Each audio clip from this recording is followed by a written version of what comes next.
Sorry. Oh, madali lang sabihin, di ba?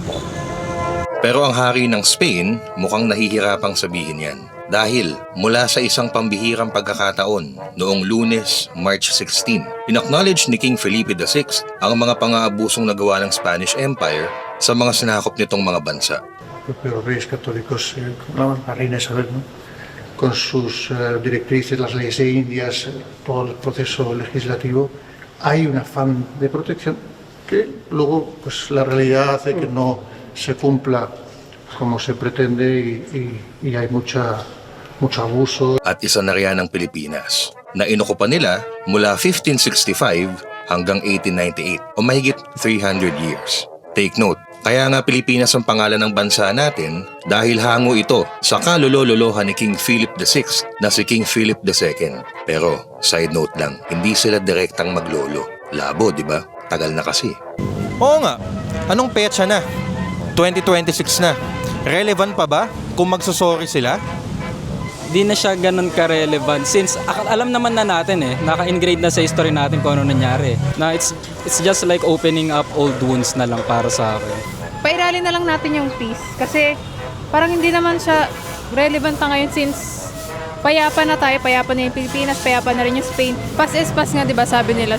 Nga naman, saka mukhang mas marami ang kailangang humingi ng tawad mula sa sarili nating bansa. Okay, obviously, hindi na natin naabutan ng panahon ng mga Kastila. Pero may mga sistemang baluktot sa ating lipunan na namana at naukit na sa ating kamalayan mula sa madilim na panahon sa ilalim nila na may epekto pa rin sa atin hanggang ngayon. Saka masaklap dyan, sa 333 years nilang pananakop, mas matagal pa ito kesa sa tinatamasa nating kalayaan na magwa 128 years pa lang. Pero mag-80 years pa lang kung isasama natin ang American occupation.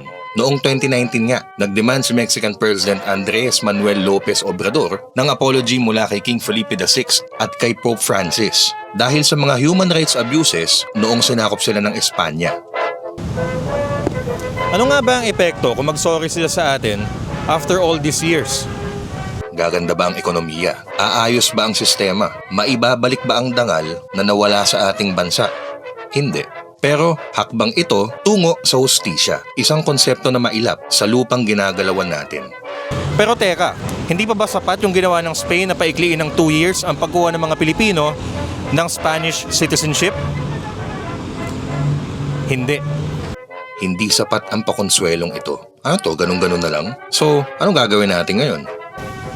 Ewan ko, maghintay na lang siguro ulit tayo ng 1 siglo para sa Los 100. Mula rito sa Maynila, Emil Kailing, dito sa Pilipinas.